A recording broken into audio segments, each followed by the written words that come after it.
The Maple Leafs enter the PTO pool with the signing of a veteran winger, but there's another veteran winger the Maple Leafs might have their eyes on.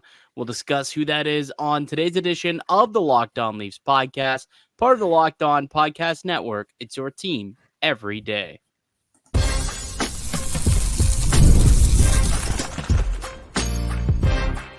You're Locked On Maple Leafs, your daily podcast on the Toronto Maple Leafs. Part of the Locked On Podcast Network. Your team every day.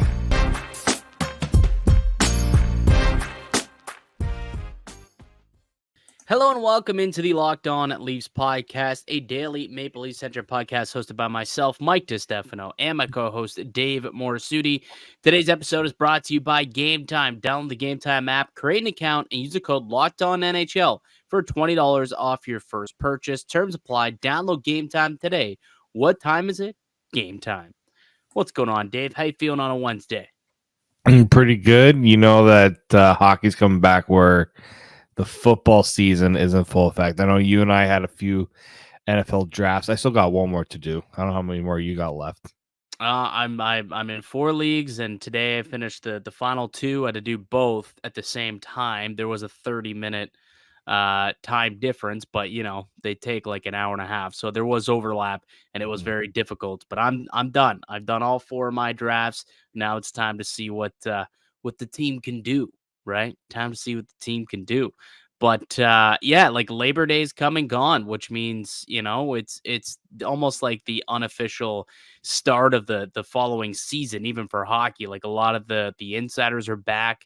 You've got everybody working at this point now, and we're just a couple of weeks away from the start of NHL. I was gonna say free agency, but training camps opening up. And speaking of, the Maple Leafs made a PTO signing today, bringing in a player that they're going to get into camp and see if he can try and earn himself a contract with the Toronto Maple Leafs. It's Steven Lorentz, the forward who last year played for the Florida Panthers, formerly of the Carolina Hurricanes and San Jose Sharks. Played in 16 playoff games for Florida en route to their Stanley Cup, so he brings that Stanley Cup pedigree. What were your thoughts when you heard of the Leafs bringing in Steven Lorentz on a PTO? Yeah, I mean, a little surprising that someone like Lorentz couldn't get even just like a 1-year deal somewhere.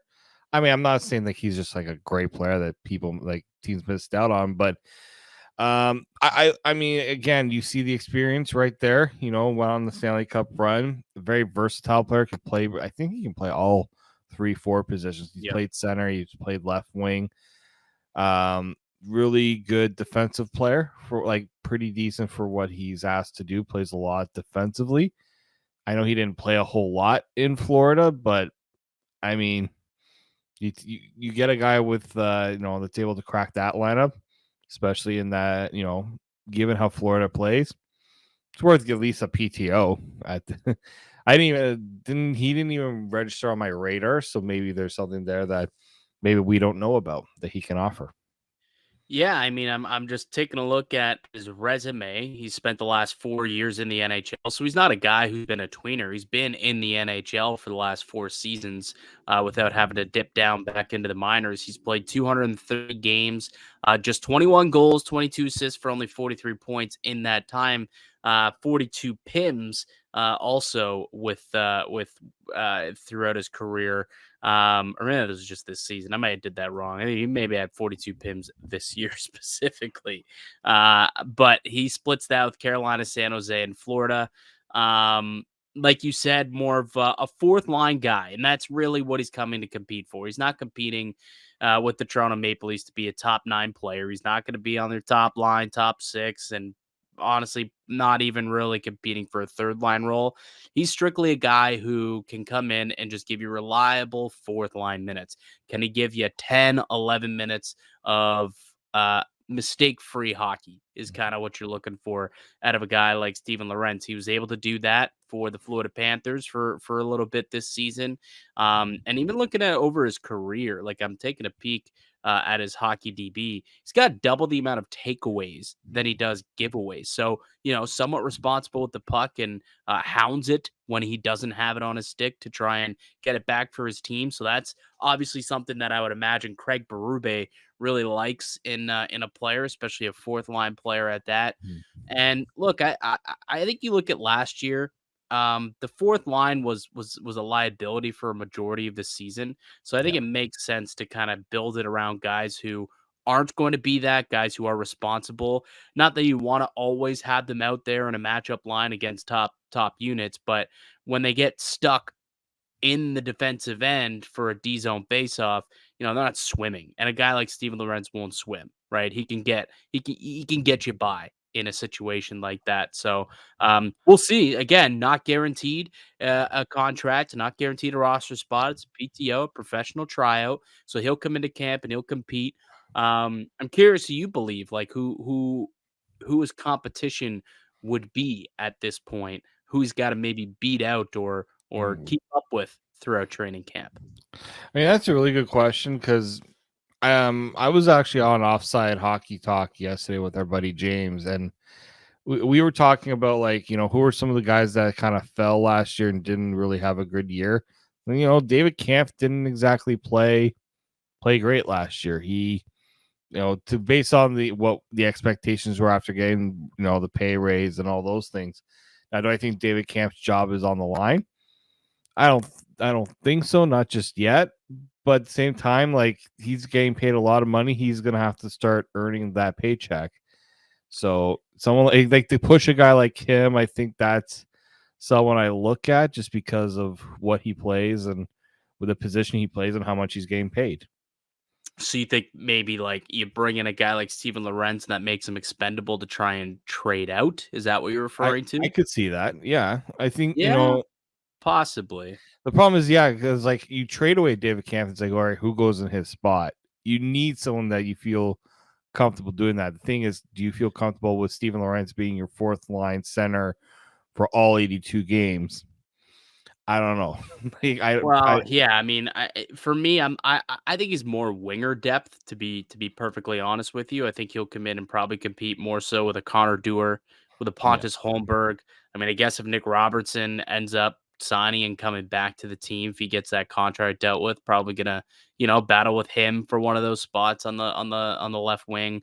What about a guy like Alex Steves, who's gonna try and push for a roster spot after a couple of seasons in the Marlies? He might be trying to push for one of those fourth line roles just to get his feet into the NHL. So that's where I kind of look at his competition. It's possible that the Maple Leafs, if they feel they need to make some cap space, could they possibly shift like Holmberg or Dewar into the middle and make Lorentz your a winger and someone who filters in and out of the lineup? Sure, I suppose that could be possible, but for me, I'm looking at Dewar, Holmberg, really that fourth line left wing spot. Maybe right wing, I suppose. He could spell, Ryan Reeves some games. Guaranteed Revo's not going to play all 82. So, really just some depth overall. Somebody I said, or somebody I saw tweeted out saying he's probably going to be almost like a Dylan Gambrell replacement, right? Somebody who may end up in the minors, but can play in a pinch. So we'll see what ends up happening with Steven Lorentz. It could get a little bit more murky and difficult for him if the Maple Leafs have it their way. There's one other player that they're eyeing that's still out there in free agency. And I don't know if it's a PTO or if it's an actual contract, but there's one interesting name that they have been linked to over the last couple of days. Let's come back. We'll tell you who it is and what it means for the Maple Leafs. So we'll get to that on the other side. I'm Mike DiStefano with Dave Morassutti. You're listening to the Locked On Leafs podcast, part of the Locked On Podcast Network. Today's episode is brought to you by Game Time. Game Time has a new feature called Game Time Picks, and that makes getting tickets for your favorite live events even easier. Game Time Picks filters out the fluff to show you only incredible deals on great seats, so you don't have to waste time searching through thousands of tickets. The Game Time Picks curates and makes it easier to save more on sports, comedy, concerts, theater events. They've got all in pricing, and there's you can get that panoramic view right from your seat in the app, or even know exactly what your view is going to look like. And they've got the lowest price guarantee, or Game Time will credit you 110% of the difference. Take the guesswork out of buying tickets with Game Time. Download the Game Time app, create an account, use the code LOCKEDONNHL for $20 off your first purchase. Leafs tickets are available now on the site. You can go gobble them up for your favorite game this upcoming season. Go check out Game Time. Once again, the on NHL for $20 off. Download Game Time today. What is it? Game Time. Welcome back into the Locked On and Leafs podcast. Mike DiStefano, Dave Morassutti with you here as we are each and every day. Well, Monday, Wednesday, Friday for this week, next week, and then 2 weeks from now, we're back to daily shows as training camp will kick off, and we'll be back to full shows, full stop starting on the 16th. So make sure that you're subscribed wherever you get your podcasts and also up on YouTube. All right, Dave. So Steven Lorentz, boom. He is now a Toronto Maple Leaf, or at least he is coming to Maple Leafs camp on a PTO. But there is one other veteran winger that the Leafs have also been linked to over the past couple of days. It's Max Pacioretty, former Montreal Canadiens captain. He spent the last couple of seasons in Carolina and then in Washington, but he has had 2 years now in a row where he suffered an Achilles injury, and he's not quite the player he used to be. You know, you're not getting 30, 35 goal scorer Max Pacioretty. But is Max Pacioretty someone who intrigues you as a depth option for the Maple Leafs? I mean, as a depth option, you can't go wrong if that's where they want to go, that route. Obviously, you look at the resume that he brings, a guy that's been pretty successful in the postseason, right? With his ability to put up points there. I think he has 50 points in 78. Yeah, 50 points in 78 games in the playoffs. That's pretty decent production for a guy like Pacioretty. And again, a veteran guy probably fills the need on that left side that we've been talking about at left wing the last few weeks. So I do see where the appeal is, but I also have to remember that the guy has not played a lot. Like when you get an Achilles injury, especially in your 30s, a guy like Pacioretty, don't know. And it's not like he's had injuries throughout his career. Isn't like this just this is an injury that's popped up. He's had multiple injuries throughout his career. There was a point in time where, yes, he was able to stay relatively healthy, but that was a long time ago, right? That was back in his days in Montreal. Like, he has not been able to stay healthy. So there is a bit of a gamble if a team is trying to look to get Pacioretty to be, an everyday contributor, because I don't think that's going to happen. And I don't think teams should have that expectation, right? So, and the other thing too is a lot of competition, apparently. That's not going to be easy.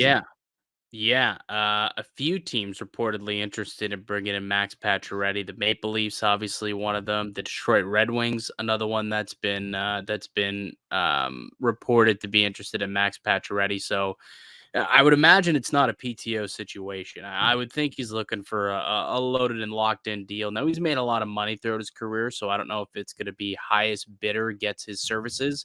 I'd imagine where Max Pacioretty is at his point in his career, he probably wants to win a Stanley Cup. Like, I'd imagine that's what he's looking to do. He missed out on the boat when he was in Vegas because he got traded prior to winning the cup, and then obviously didn't get it done at all when he was in Montreal and Carolina. Nope. And then obviously last year, Washington did not win the Stanley Cup. So, he's up there, mid-30s, still without a ring. So that's I would have to think is what he's looking at.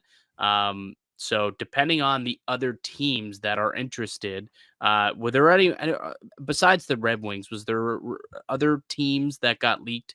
Any other names? Because I would have to think if it was between the two, like he's got to look at the Leafs as the far more viable team and opportunity to win a championship over the Red Wings.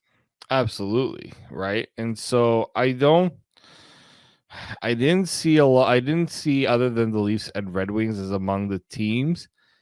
I know because I think Arthur Stable put out that the Red Wings were interested. Obviously, Chris Johnston put out that the Leafs were interested, and so if that's the case, and look, I think what makes it maybe easier for like a team like the Red Wings, they're gonna be like, well, we can just offer you a contract. We're no, I know they still got to deal with a couple of RFAs right now, but I think they probably have enough space if they wanted to offer Max Pacioretty a contract. I mean, the Leafs can't too because of the whole Hakanpää situation.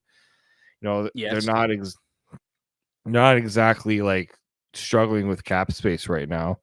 So I'm just double checking here.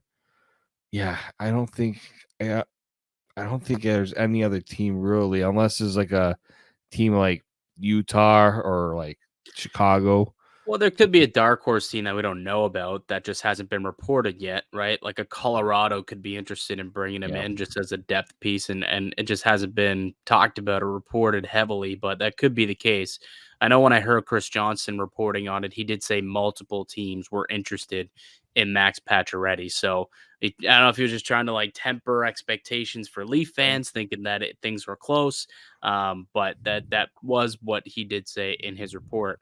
I am curious though, Dave. Like, if the Leafs do bring in Max Pacioretty and he gets a contract, and they've brought in Steven Lorentz on a PTO, what does this mean for Nick Robertson?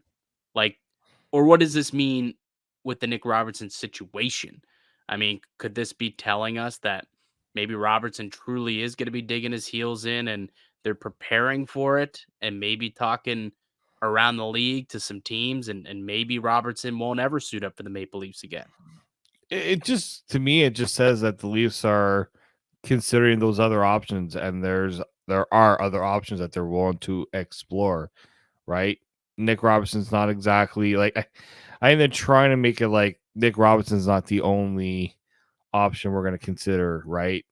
And for Robertson, it's like, But what yeah, are you you're going going to to dig in the do? heels, but you might lose out your a chance to play because team decided to go with Max Pacioretty. That's kind of sad, in my Yeah, opinion. like, well, it's not that you forced their hand into this Yeah. because you know, threw a hissy fit. You didn't want to be there anymore, and if they don't trade you, and it's November 30th, you've got one move. You can either sign a contract with the Maple Leafs, or you're not playing this season. Go to Europe for the year. Like, those are going to be the two options that he'll have if the Leafs don't find a trade partner, or don't feel like they want to trade him. However it works out.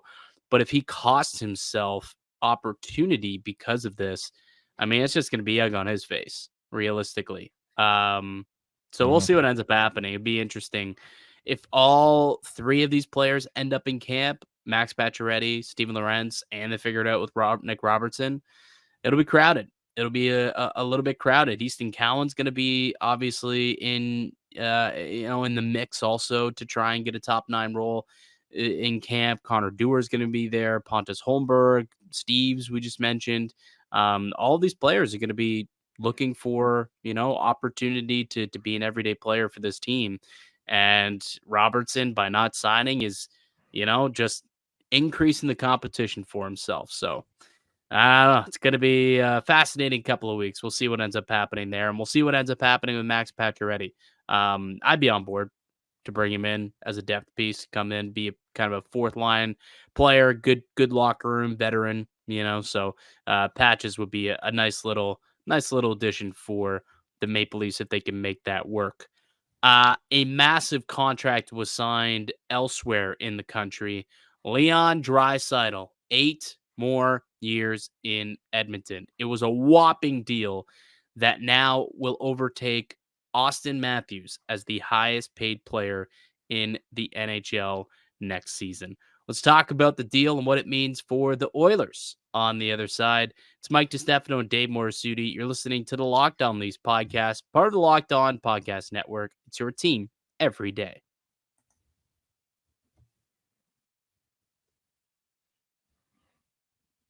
Welcome back into the Locked On Leafs podcast. Mike DiStefano, Dave Morassutti with you. And across the country, lots of people celebrating in the city of Edmonton today as Leon Draisait inked an 8-year extension worth $14 million AAV. And Dave, quite the deal. He is now going to be the highest paid player in NHL history once this contract kicks in next season, which surpasses our own Auston Matthews. What did you make of the deal? A little surprised to hear. I mean, obviously, I know they've been talking about it. I did see a tweet, and there was a tweet that was sent out the night before last night that said the deal was pretty much close to happening. Yeah. I think the surprising part is maybe not the 8 years, because I think players really value the long-term guaranteed security. Like that's now become really apparent. And the number of people who are like, oh, so I guess the whole deferred salary thing isn't really going to happen with every contract now. No. Which we kind of expected Yeah. to not be the case. Like Carolina's they're just an interesting, fascinating little team there. Yeah. But Leon was like, no, I'll take my money up front. Makes And sense. he is getting a lot of it up front from what I'm hearing, what I was hearing reported with that deal. So I would say probably not surprising. He seems to just really like being in Edmonton, which I know for some of us might be surprising. But I mean, you look at what the success they've had there recently, right? I would say like if they hadn't been having the playoff success that they've had the last couple of years, we might be having a different story with Draisaitl, because like he was one of those players that were frustrated with the lack of success prior to their big push as a contender. Yeah, for sure. But you look at the 2 of the last 3 years, 3 years ago, or like 3 years ago, technically, against when Colorado won the championship. They made it all the way to the conference final. And then this past year, they made it all the way to game 7 of a Stanley Cup final. So like they've seen the progress of that team. So it makes sense that they want to try and stick together. You saw this offseason, you had guys like Connor Brown, you had guys like Corey Perry, Matthias Janmark all stick around for a pretty cheap deal, just trying to keep the band together. And even Leon Draisaitl, I was listening to Ryan Rashog, TSN Edmonton bureau reporter, earlier today. He's of the belief that $14 million is a little bit of a haircut. Like, honestly, he thought that $14 million, like, Leon could have, if he wanted to, he could have dug his heels and said, give me 14.5. And Edmonton would have done it. But he didn't. Oh. And he only took the 14. Only, I mean, still a lot of money. But he took the 14 and didn't get greedy, knowing, you know what, we're gonna have to get some money to go out to other guys over the next couple of years, anyways, to really keep the band together. So he just took a little bit more than the guy behind him, reset the market, and then I imagine the market will get reset again the following season when his boy Connor McDavid signs his deal, which to me, now that Leon's locked up, makes it seem far more likely that Connor's going to stay. I'd feel confident if I were an Oilers fan in that happening after seeing this long-term deal get signed with Leon. Right. And like the ability to go to 8 years, that's always going to be that was the only part of it, is just like, well, he could have tried to go and get it on the market. You're giving up that 8th year. How are you going to recoup $14 million, right, of that eighth year that you're not going to get in free agency if you go for a 7-year deal? That was the part I didn't get with some of the people reporting on this. Like, Edmonton always had the driver's seat and all this because they can offer the 8 years, and that guaranteed is always. And the people asked Leon about why didn't we've seen some players go for the 4 or 5 year term and try to reset. Some players. Well, one particular player. Yeah, They exactly. didn't want to say it, but there was, yes, that one particular player. And I just think, again, it's that ability to say, I know I'm getting for the next 8 years, right? And that's, and again, you talk about the $500,000 that he maybe could have gotten, given that it was the 8-year deal. Probably that's how you get it down a little bit. Okay, if you're gonna if you want me to take less, I want the 8 years. Yeah. Yeah. Yeah. That's probably how the conversations went. And look, both sides are happy about it. I can guarantee you that, right? Oh, yeah. Edmonton locking in a top, you could argue top 2 player. Like you could make the argument that Leon and Connor are the 2 best players on the planet. So Top playoff certainly. performer over the last few years, right? Like I know he was hurt last year, and last year maybe wasn't his best, but you look at the years before that. And he was hurt the year before that too. Like the year that he scored like 14, he was unbelievable. He had like 30 Yeah. points through the first 3 rounds or something like that. And in that playoff series against Colorado, I think he had like a high ankle sprain and he could barely move out there, but he was still somehow just putting up Mhm. points because he could just shoot the puck. He was stationed and stable, but he could just shoot it Yeah. and put it wherever he wants. So that was the thing last year with the back injury. He wasn't able to really get the shot off the way that he wanted to as cleanly. That's the one thing that if you are Edmonton, you got to hope that this guy just stays healthy for a playoff run because both him and Connor, and I mean everybody gets bumped up Mhm. and gets those bumps and bruises throughout a playoff run, but both him and Connor in this past playoff run for the Edmonton Oilers just ran out of gas. Like they just ran out of gas. They were battered and beaten by the end of it and didn't have much left in the tank. So that's, big reason as to why I think Florida came out and, got ahead. And then it really wasn't Leon and himself who got them out of the ditch. Connor kind of got him out of the ditch in a couple of games. And then they had, I think it was game 6 is where everyone kind of pitched in. But then again, no one could get it done in game 7. So health is something that certainly Yeah. the Oilers got to pray for going into next playoffs if they do truly want to finally, finish the story and have those two win a Stanley Cup for the Edmonton Oilers. Really quick, couple other bits of news around the hockey world, we'll say. The PWHL Toronto team, the women's hockey team here in Toronto, officially announcing that they'll be moving from I'm blanking, the Toronto Metropolitan University. Yep. Yes, that's what it's Mattamy called. Okay. Athletic Center is technically where they were playing. Yes, the Mattamy Athletic Center, and they're moving to the Coca-Cola Coliseum where the Marlies play. So getting a nice big stadium. And look, there was a lot of games that like sold out at Mattamy, so it makes sense going into year 2. Yeah. There was definitely a desire to go to these games. So opening it up and getting a much bigger um, seating arrangement is definitely the call for the PWHL and for Toronto.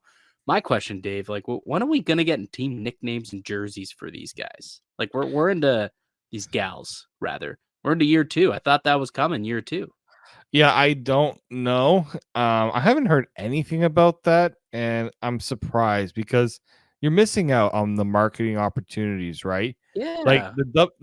the Toronto WNBA team, it's coming in 2026, and like they're doing contests right now to do like logos, like uniform designs and all this stuff. Like they're right on it. This isn't like the Utah situation. Like, okay, like we're doing it for this year, but we're like pushing to get like last year we're talking about names for the Utah club. Like Yeah. Well, I mean, PWHL, like, Toronto, the PW, yeah, they're it's kind of the same boat though, right? Like yeah, Utah's like, we'll take the year, we'll figure it out, and then by year 2, we'll have a name. PWHL should have been the same thing. We'll it take the should have year, been. we'll figure it out, and then we'll have names starting year 2. I don't know if that's gonna get unveiled at some point over the next couple of weeks, um, but it should be. Yeah. Definitely should be with new jerseys and whatnot. And you just made the greatest point of them all.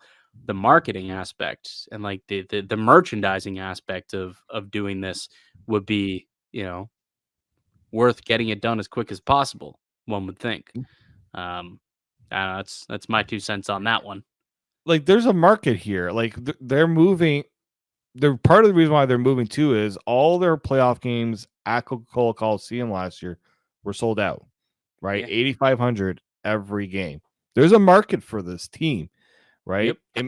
And even the game at Scotiabank, 19,000 people were there to watch that game. Like, there are people that would, I guarantee you drop the name and the merch tomorrow, it's going to create such a buzz. People are going to be all over it. I know a lot of people who would probably be in on getting some PWHL merch. And let's do it before Maple Leafs camp starts. Like, don't drown out the start of camp, right? Like, get it done before camp, before Leafs camp starts, so that you can, control the news cycle for the day, right? Don't let Auston Matthews and his new captaincy sweater control the news cycle on a day you're trying to drop, right? That would be my advice, but we'll see what happens. We'll see what happens. Speaking of jerseys, actually, last little note before we take off for the day. I don't know if you saw this, but looks like Cole Caulfield, the Montreal Canadiens, looking like he's going to switch to number 13 this season in honor of Johnny Gaudreau, who doesn't shock me that he was a player he looked up to growing up. Cole Caulfield, Johnny Gaudreau, both, shorter statured players. So that doesn't surprise me at all. And I think that's awesome that Caulfield is going to do that in honor of someone who he looked up to growing up. Yeah, I saw a lot of messages on social media. This might be one of the more emotional like seasons for things like this. I mean, they're doing the Candlelight Vigil, I believe, next week. I can't remember the exact date. I saw that they're going to be doing like both the Blue Jackets and Flames are doing those. Like, you're seeing the tributes coming in. Like that's a nice one. The GoFundMe, I think we mentioned the GoFundMe for Matthew Gaudreau's family. Like, people were doing 1313 in like tribute to Gaudreau. Like, this is kind of where the hockey just everyone comes together in something like this. So yeah, that's a nice tribute there by Caulfield. I was also like, hopefully, like, Montreal didn't retire 13th to allow them to do that, right? Because I'm trying to think. Like, Toronto you can't do it in Toronto because number 13 is retired by Sundin's number's retired. Yeah, Camilleri, I believe, was like maybe the last guy to wear it. Probably not the last guy, but I recall Camilleri wearing 13 for the Canadians, and nobody would have done anything to get it retired in between Camilleri wearing it and now Cole Caulfield. So I think he's good to go. But yeah, they got a lot of numbers retired up there in Montreal. So luckily 13 was not one of them. But yeah, so really nice sentiment there for Cole Caulfield going into. There's also another thing I did see kind of floating around today with the we're talking about jersey numbers, is whether Gaudreau's number like gets retired in Calgary, like in a way, not just also to honor him, but like just make it that no one will wear that number again. Yeah. I mean, it'd be tough to argue why you wouldn't do that, right? Like, if you're going to honor the guy, for sure, I think that would be a terrific thing to do during the ceremony. No one will ever wear number 13. Number 13 will always be Johnny's number, and raise it into the rafters, moment of silence. That's probably would be the correct plan for the Calgary Flames. I think that would probably be a good idea. Yeah, I know Craig Conroy. He's been doing the rounds today, GM of the Flames, and like like a bunch of people wrote in that chalk of that memorial outside of the Saddle Dome, like, please retire 13. Don't let it be worn again. But yeah, I know that it's a tough. You're trying to figure out what's the best way to honor a player. I wouldn't surprise me if that's something that they do. Yeah, given everything. Could see it happening. Could definitely see it happening. All right, buddy. We'll leave it there. We'll reconvene again on Friday, my good friend. But that'll do it for us here today on the podcast. I'd like to thank you all for listening and supporting the show. You can subscribe to the Locked On Leafs podcast on all platforms and receive daily Leafs content. Follow myself on Twitter at Mickey_Canuck. Follow Dave at D_Morassutti, and follow the show as well at Locked On Leafs. We'll be back with another episode for you guys on Friday. Until then, keep it locked right here on Locked On Leafs.